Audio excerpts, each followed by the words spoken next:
Praise lord. దేవుని శ్రేష్టమైన నామమునకు మహిమ కలుగునుగాక. ప్రభు పేరట మీ అందరికీ హృదయపూర్వక వందనాలు. ఈ ఉదయకాలము దేవుని వాక్యాన్ని విందాం. యాకోబు రాసిన పత్రిక 1వ అధ్యాయము 19వ వచనము. ప్రతి మనుష్యుడు వినుటకు వేగిరపడువాడును, మాటలాడుటకు నిదానించువాడును, కోపించుటకు నిదానించువాడునై ఉండవలెను. ఇక్కడ భక్తుడైన యాకోబు మరి మంచి విషయాన్ని తెలియజేస్తున్నాడు. ఇది ఒక గద్దింపు అనుకోవచ్చు, లేకపోతే హెచ్చరిక అని కూడా అనుకోవచ్చండి. ఇది ప్రతి యొక్క విశ్వాస జీవితంలో చాలా చాలా ప్రాముఖ్యమైనది. వినడానికి పడేవారిగా మనం ఉండాలి.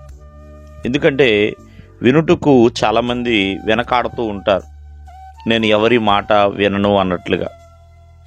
ఎవరి మాట వినను, అందరూ కూడా నా మాటే వినాలి అని కాదండి. దేవుని యొక్క మాటలు వినడానికి మనం వేగిరపడేవారిగా ఉండాలి. ఆ వినుట వలన విశ్వాసం కలుగుతుంది. ఆ విశ్వాసం వలన ప్రేమైన వల్ల ఎన్నో విజయాలు కూడా మనం పొందవచ్చు. కావున వినటానికి వేగిరపడేవారిగా ఉండాలి. అటువలే మాటలాడుటకు నిదానించమని దేవుని యొక్క వాక్యం సెలవిస్తుంది. ఎందుకంటే మాట్లాడేటప్పుడు ఆలోచనతో మాట్లాడాలి, ఆవేశంగా కాదు.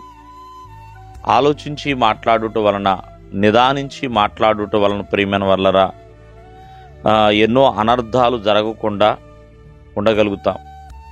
అంతేకాకుండా ఒకవేళ గనక ఆవేశంతో మాట్లాడితే అనవసరమైన మాటలు రావచ్చు, ఇతరుల్ని గాయపరిచే మాటలు రావచ్చేమో. అంతేకాకుండా ప్రియమైన వల్లరా ఎన్నో వ్యర్థమైన మాటలు కూడా రావచ్చు. కావున మాట్లాడడానికి నిదానించాలి, ఎక్కడ మాట్లాడినా సరే. అలాగే కోపించుటకు నిదానించువాడునై ఉండాలి అని. ఎందుకంటే కోపం అనేది చాలా బహుభయంకరమైందండి. ఎంతోమంది కోపం వల్ల ఎన్నో కోల్పోయిన వారు కూడా ఉన్నారు. చాలామంది కోపాడుతూ వారి యొక్క ఆరోగ్యమునో ఆయుష్కాలమునో కోల్పోతున్నారండి. ఇది మరీ చెడ్డది. కోపం వలన ప్రియమైన వల్లరా ఎన్నో పాపాలు చేయవలసిన పరిస్థితి వస్తుంది. అందుకనే కోపించుటకు నిదానించాలి. ఆనాడు కయ్యూను తను కలిగి ఉన్న కోపమే తన తమ్ముడిని చంపేంత చేసిందండి. కోపం తెచ్చుకున్నాడు తమ్ముడి మీద, దేశదిమ్మరగా మారిపోయాడు. దేవుని యొక్క శాపానికి గురైపోయి ఉన్నాడు. ఒక హంతకుడుగా కూడా మారిపోయాడు ప్రియమైన వల్ల. కావున కోపించుటకు కూడా నిదానించువాడినై ఉండాలి.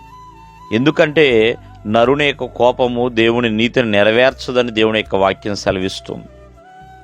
ఆత్మీయ జీవితంలో అభివృద్ధి పొందాలన్నా, దేవుని ఎదుట చక్కగా ఆత్మలో వర్ధిల్లాలన్నా వినుటకు వేగిరపడాలి, మాట్లాడుటకు నిదానించాలి, కోపించుటకు కూడా నిదానించువాడినై ఉండాలి. దేవుని మిమ్మల్ని ఆశీర్వదించునుగాక. ఆమేన్.